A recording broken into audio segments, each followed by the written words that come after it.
एक दिन शाम का समय, प्रदोष का दिन, प्रदोष का दिन, प्रदोष काल, शाम का समय, भगवान देव अधिदेव महादेव माँ जगतजननी पार्वती जी के साथ में भ्रमण पर निकले। देखिए,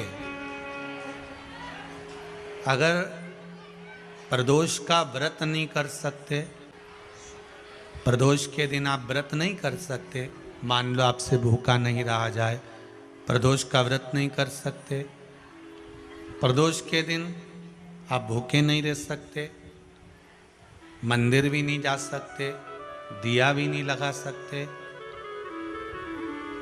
तो शिव महापुराण की कथा कहती है कि प्रदोष के दिन, प्रदोष काल में अपने ही दरवाजे के पास में देवाधिदेव महादेव का स्मरण कर कर लक्ष्मी की वृद्धि के लिए, कार्य सिद्धि के लिए, संपदा को प्राप्त करने के लिए आप अपने ही दरवाजे के पास में एक दीप लगा सकते हो। कौन से दिन? प्रदोष के। एक बात और अच्छे से समझ लीजिए, जो बच्चे चिड़चिड़े होते हैं, चाहे घर में बेटे हों, बहुएं हों, सास हो, ससुर हो, परिवार में छोटे छोटे बच्चे हों, चिड़चिड़ प्रवृत्ति करते हों या चिड़चिड़ा स्वभाव हो, जरा जरा सी बात में क्रोध आ जाता हो, बोलने का भान नहीं रह पाता हो, शब्दों के बाण चलते हों, तो महाराज प्रदोष के दिन, प्रदोष काल में बेलपत्री के पेड़ के नीचे एक, जो पत्ता आपके पास में हो, पान का मिल जाए तो पान का, पीपल का मिल जाए तो पीपल का, बेलपत्र का मिल जाए तो बेलपत्र का, उस पत्ते पर मात्र थोड़ा सा शहद और 7 दाने चावल के रखकर घी का दिया लगा दो महाराज, और थोड़ा सा जल हाथ की अंजलि में लेकर भगवान देवाधिदेव महादेव का स्मरण कर कर कि इस बेलपत्री के वृक्ष के नीचे माता लक्ष्मी, पार्वती, सरस्वती विराजमान है। इसी बेलपत्री के पेड़ के नीचे मेरे देवाधिदेव महादेव का 12 ज्योतिर्लिंग का स्वरूप प्रकट है। उनका स्मरण कर कर जल चढ़ा दीजिए और उसका स्मरण कर लो जो चिड़चिड़ प्रवृत्ति करता हो, क्रोध करता हो, जिसको बोलने का भान नहीं होता हो, सम्मान नहीं देता हो, अपशब्द कहते हो, उनका स्मरण कर कर आप छोड़ेंगे। एकदम एक प्रदोष करेंगे, दूसरे प्रदोष तक तो आपको कोई दिक्कत ही नहीं। 2-3 प्रदोष कर कर देखिए, बाबा कृपा करें। बच्चों को पढ़ने का कह रहे हो, पढ़ने बैठो, पढ़ने बैठो, पढ़ने बैठो, पढ़ने बैठो, तो एक आध प्रयास बच्चों के लिए भी कर लिया करो कि भाई ठीक है, बच्चे लोग विद्या में प्रबल होंगे।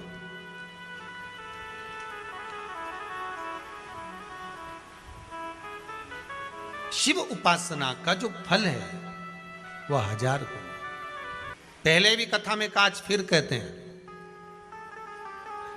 शिव मंदिर में जल बाद में चढ़ाना, शंकर के मंदिर में जाकर पंचामृत स्नान बाद में कराना, शंकर जी के मंदिर में जाकर पूजन बाद में करना, पहले थाली एक और रखकर शिव मंदिर में झाड़ू, पोछा या जो बेलपत्री, निर्माल्य जो भी रखा हो, उतरा हुआ सामान, उसको भरकर कहीं एक और जहाँ मंदिर वाले रखते हों वहाँ ले जाकर रख दो। झाड़ू पोछा एक बार जरूर। पूजन करने से पहले सबसे पहले सफाई का ध्यान रखो, और एक विश्वास रखना, आप मंदिर की सफाई नहीं कर रहे हो, फिर निवेदन करूंगा आपको, आप मंदिर की झाड़ू नहीं लगा रहे हो, आप मंदिर की सफाई नहीं कर रहे हो, आप मंदिर में पोछा नहीं लगा रहे हो। जितना हाथ आप मंदिर में फेर रहे हो सफाई के लिए, उतना आपके जीवन में जितना दुख है, जितनी तकलीफ है, जितना कष्ट है, जितनी बीमारी है, उस पर हाथ फेर रहे हो, मंदिर में नहीं फेर रहे हो।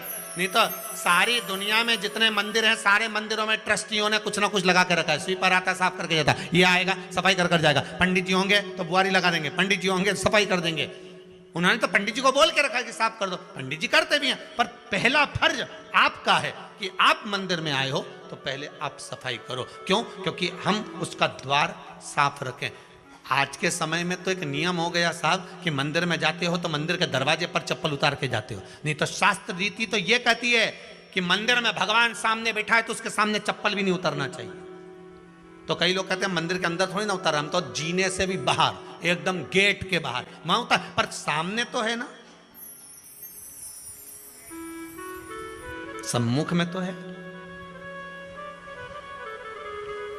तुम्हारे यहां अगर 4 लोग दिवाली मिलने आते हैं ना तो तुमने चप्पल रखने का भी स्टैंड बनाकर रखा है, साइड में उतारिए, दहली पर मत उतार देना, थोड़ा साइड में उतारो, सामने से सब आते जाते रहते हैं, सामने उतारो, सम्मुख में क्यों उतार रहे हो?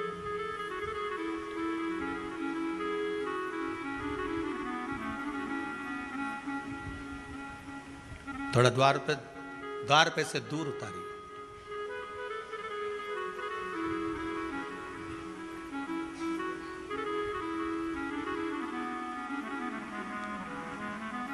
अभी तो कुबेरेश्वर धाम में काम चल रहा है, आप लोग जो दान दे रहे हो, आपके दिए हुए दान से निर्माण चल रहा है।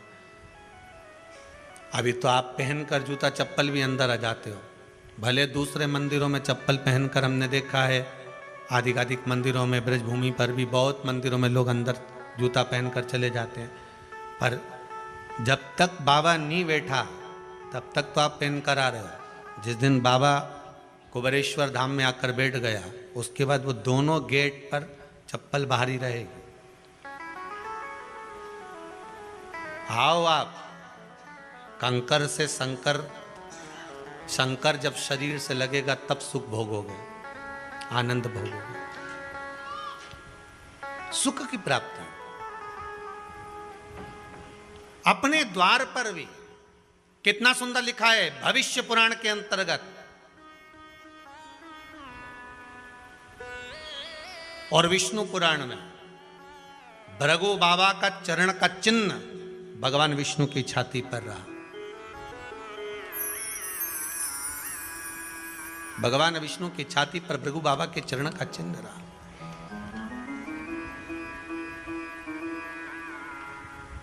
चरण का चिन्ह। अब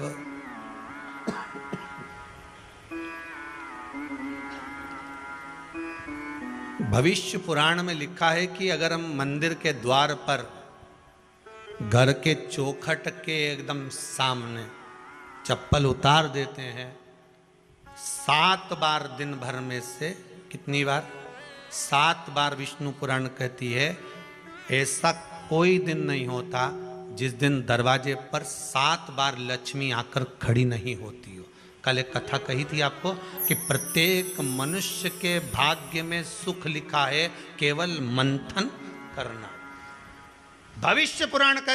श्री शिवाय नमस्ते दर्शकों, गंगा दुबे भक्ति चैनल में आप सभी का बहुत बहुत स्वागत है, अभिनंदन है। 8 जुलाई प्रदोष के दिन करें ये उपाय, लक्ष्मी वृद्धि कार्य सिद्धि का ये उपाय है। गुरु भगवान जी बता रहे हैं, आप लोग ध्यान से सुने होंगे, तो इस उपाय को आप लोग जरूर कीजिएगा। जो चैनल में न्यू है चैनल को सब्सक्राइब करें, लाइक कमेंट जरूर कर दें, इसको बेल आइकन दबाना बिल्कुल ना भूलें। नेक्स्ट वीडियो में फिर से मिलते, तब तक के लिए हाथ जोड़कर नमस्कार, प्रणाम।